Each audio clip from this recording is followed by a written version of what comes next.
It's engineered to replicate the taste and texture of beef. Oh, okay, I'll try it.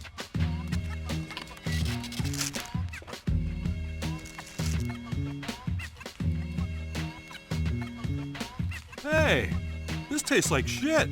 You guys make money off of this? They're very popular, sir. A lot of people care about the environment and sustainability. Oh, that's amazing. I mean, this seriously tastes like dog shit, and you get people to buy it?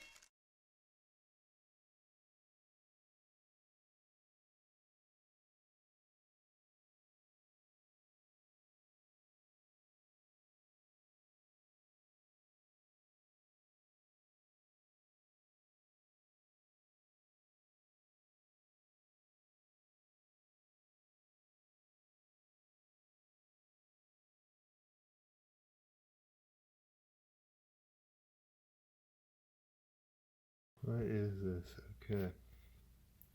Keep refrigerated and use within 3 days of opening. Do not refreeze. Cook thoroughly before serving. If purchased frozen, thaw and refrigerated before cooking and consume within 10 days.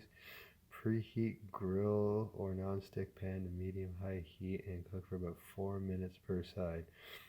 Do not overcook edge, and interior of patty may still be red or pink when fully cooked. Cook time may vary depending on equipment. Always cook to an internal temperature of 165. So at least they tell you that there. They never explained that on their website before. So this one tells you that there's 3 deliciously easy ways to add more veggies to every meal.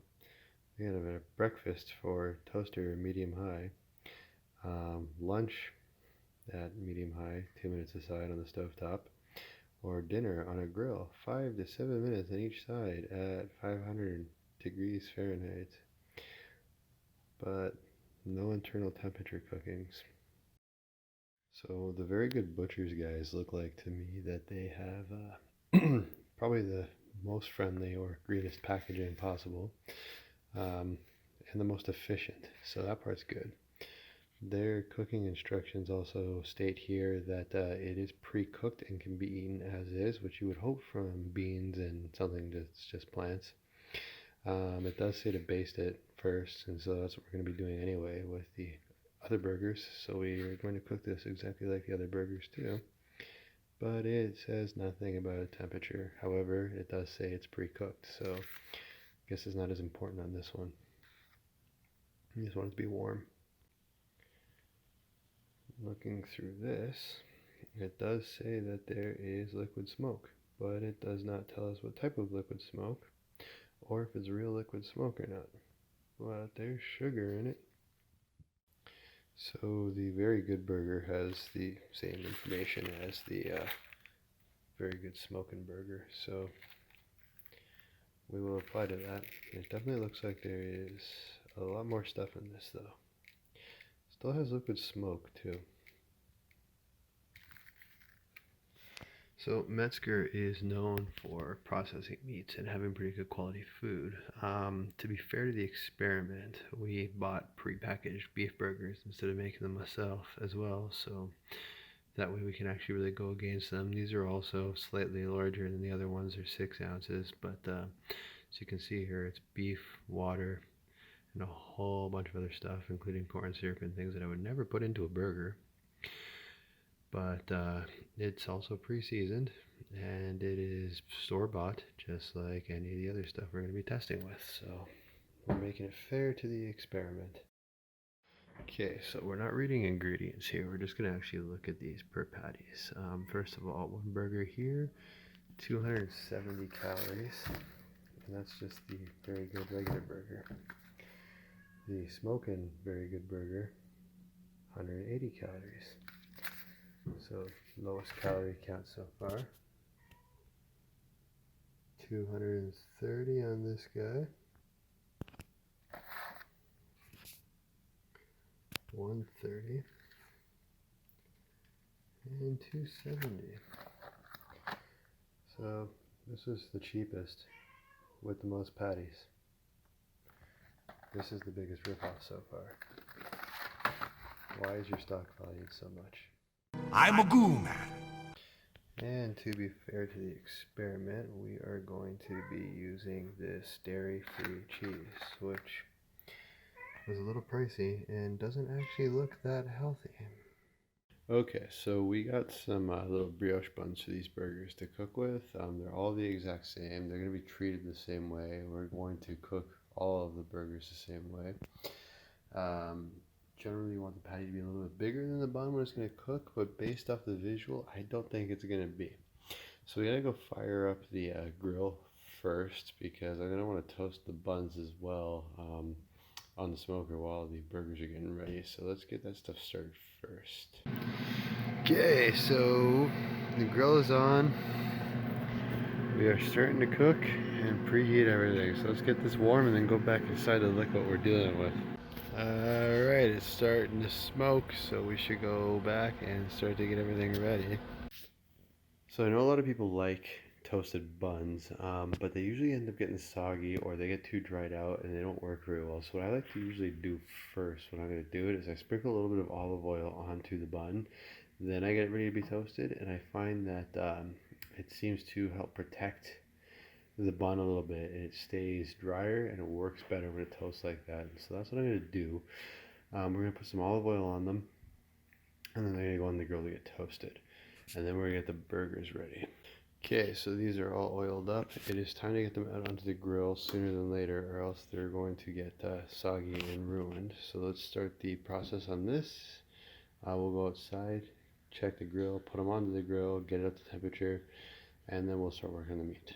Okay, so the smoke is the right color now, and it's currently at 140 and on the smoke setting. But what we're going to do to cook the burgers is we're going to put it at 225, we're going to leave it there, and while it's starting to get to temperature, it's okay, because we've got to close this now, and then we are going to put the buns onto what has been heated,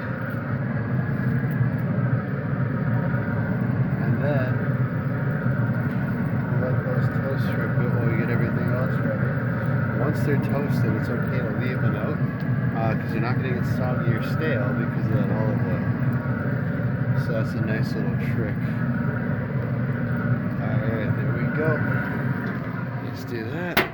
Okay, let's check on the buns first. They're still crisping up a bit, so we still have some time to go and get everything else ready. Oh, those ones might be. Okay, so I flipped a bunch of them over. 2 of the buns are ready. They're not super burnt. They're just grilled perfectly. They are crusty on the outside but not dry, and they're still fluffy here, so they're going to be perfect for the burger. So we're going to give these guys a couple more seconds.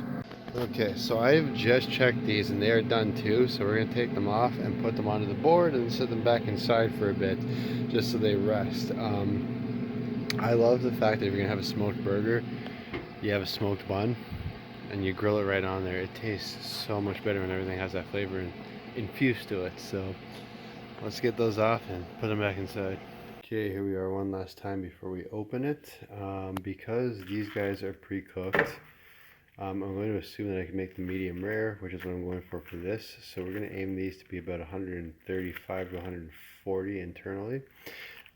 These guys, because their instructions suck, and this one says it's supposed to be cooked to 165, I believe we found. We're going to have to treat these kind of like chicken, so I'm going to assume that this is the same way. So these guys are going to go on first, then these guys are going to go on, and that way we can try to even out the temperature and the cooking a little bit better, and put that in there. Now, and to be fair to the fact that these are plant-based, we're going to have to assume that there's reasons why you're going to be eating those to try them out. So we're going to be using this cheddar flavor, deliciously dairy-free cheese, which doesn't look the best. But we're going to try it. There's enough slices. So we're going to open it, and we might as well try what this tastes like, see if it's going to melt properly or even be like cheddar. This is not going to go well on the bun, is it?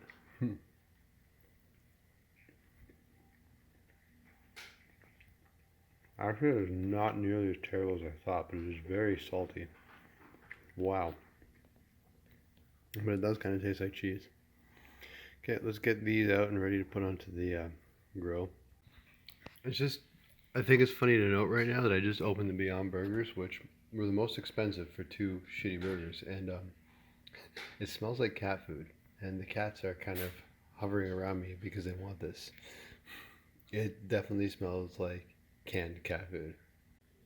Okay, so here's the holy veggie patties, and they look less processed. They look healthier just because it's green, and it actually does smell like a plant. So that's going to be interesting. We'll see how that tastes, but we got that one out there. Let's check the other ones now. Okay, so it is interesting to note that this is the Very Good Burger, and it smells like a burger. It looks like a burger.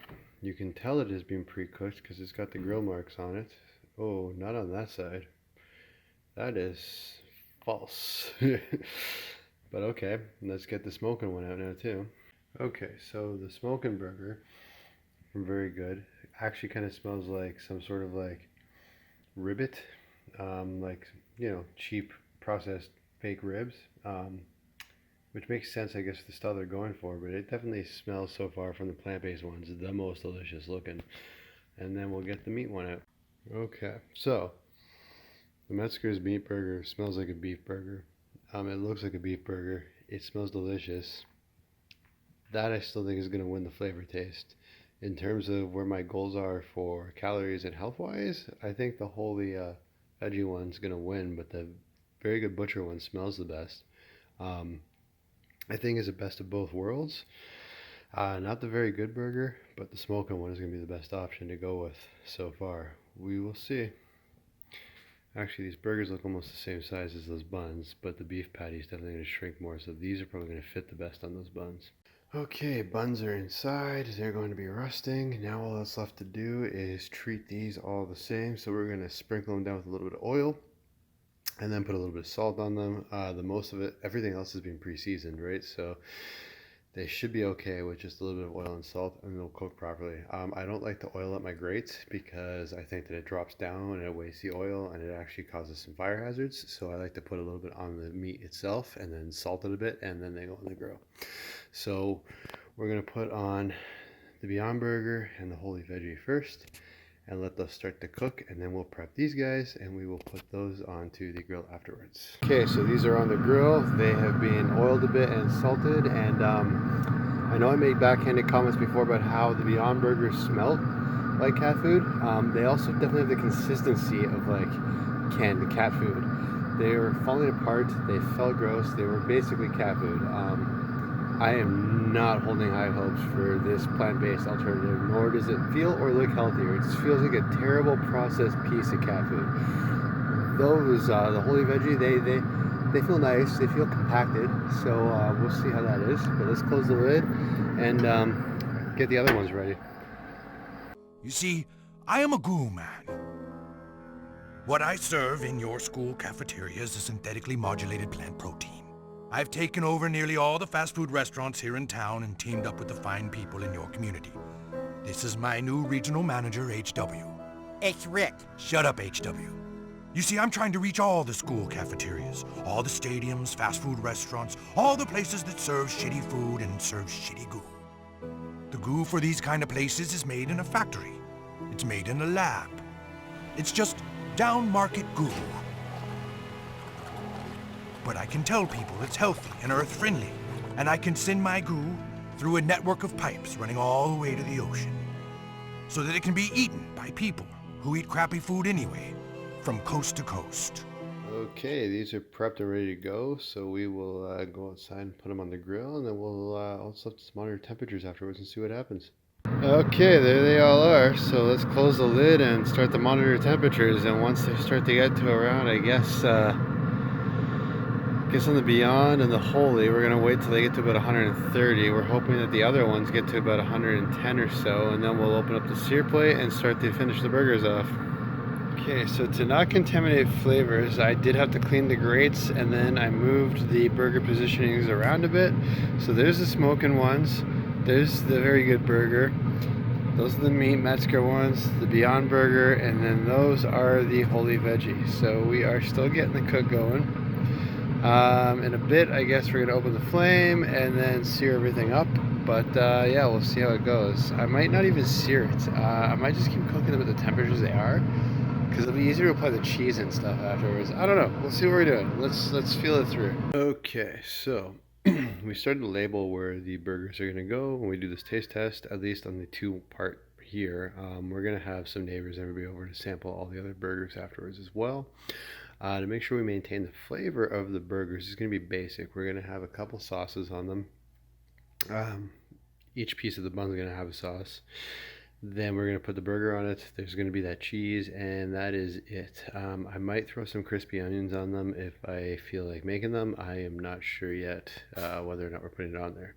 But while the burgers are getting close to the point where we can call them done, we can actually start to sauce these up too. So let's get the sauce on. Okay, so now we've kind of flipped everything back around. I have decided I'm not going to grill them because they are getting closer to the temperature I want them to be. Some of them already have the fake grill marks anyway, or the processed grill marks. I'm not really sure what that's going to be considered on there. So we're just going to do them like this. In a couple more minutes now, I'm going to flip the ones on the highest heat point again and apply the cheese.